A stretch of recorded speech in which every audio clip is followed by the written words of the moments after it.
You won't believe what one man's simple act of kindness on a crowded flight led to. It began with a crying baby, a frazzled mother, and a decision that would change 3 lives forever.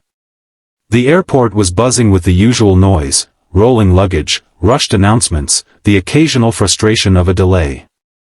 Mark Reynolds, a 38-year-old single dad, waited patiently at gate 42 with his 8-year-old daughter, Lily.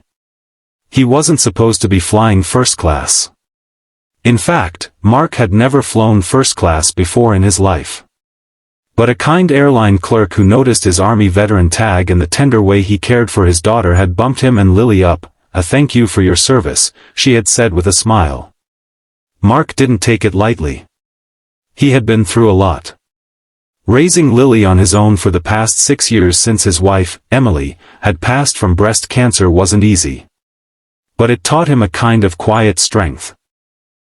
The kind that doesn't make headlines or spark applause, but is present in every packed lunch, every bedtime story, and every scraped knee kissed better. As the boarding line moved slowly, Lily clutched her stuffed bunny, whispering something about apple juice.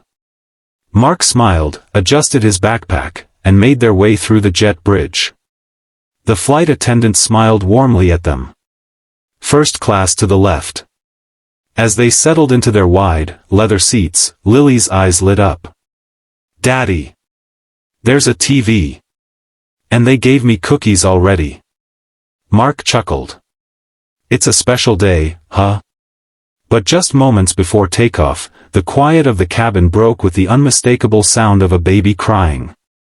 It was sharp, desperate, and persistent, the kind of cry that pulled at Mark's heart more than his ears. Passengers turned, annoyed. Eyebrows raised. A few muttered under their breath. A woman, no older than her mid-30s, stood in the aisle, bouncing a red-faced baby, bags slipping off her shoulder, her eyes full of panic and apology. She had a coach ticket, but the crew had mistakenly directed her into first class during a boarding shuffle. And now, here she was, stuck in the aisle, drawing the scorn of every passenger in sight. Mark didn't hesitate. He saw the look in her eyes. He had seen it before, in the mirror, when Lily wouldn't sleep, and the world felt like it was spinning too fast. He stood up. "Ma'am," he said gently, "would you like to sit here?" The woman blinked. "What? You can have our seats. My daughter and I'll switch with you." Her lips trembled. "No, I couldn't. It's okay. Really." Without waiting for permission, Mark helped her get settled. A flight attendant guided him and Lily to the very back of the plane, middle seats near the bathroom. Lily didn't even complain. She just smiled and whispered, "Mommy would have liked that." The plane took off. The baby stopped crying. The woman, still in disbelief, rocked her child slowly to sleep, tears slipping down her cheeks.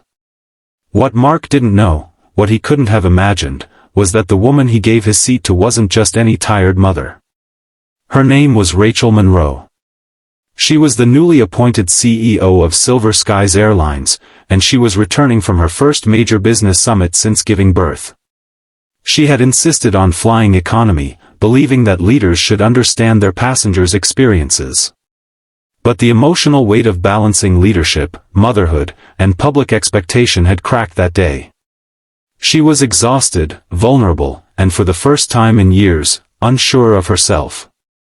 Rachel never forgot the man who gave her a seat when all she felt was judgment. Weeks passed. Then one day, Mark received a letter in the mail on Silver Sky's letterhead. It was addressed to him and Lily. "Dear Mr. Reynolds. You don't know me, but I will never forget you. I was the mother you gave your seat to on Flight 227 from Dallas to Chicago.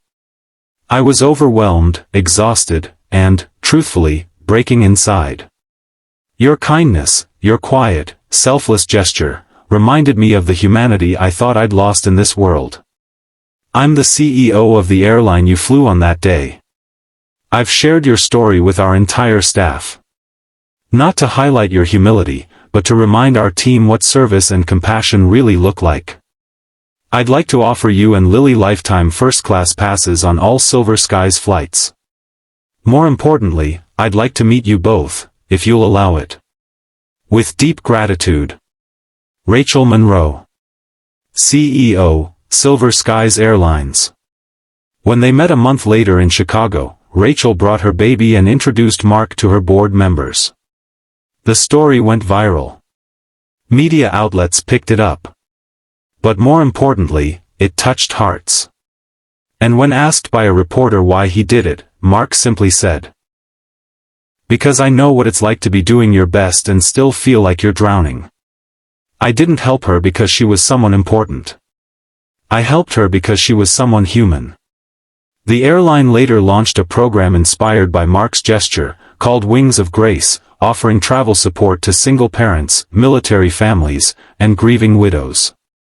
Rachel asked Mark to help consult on the initiative. He accepted, not for recognition, but because he believed in the cause. So what's the lesson here? In a world too often divided, rushed, and harsh, kindness still speaks loudest. One man gave up his comfort without knowing who was watching. And in doing so, he reminded us that character is measured not in what you get, but in what you're willing to give when no one's looking. So next time you have a chance to help someone, don't hesitate. You never know who they are. And you never know what your kindness might inspire.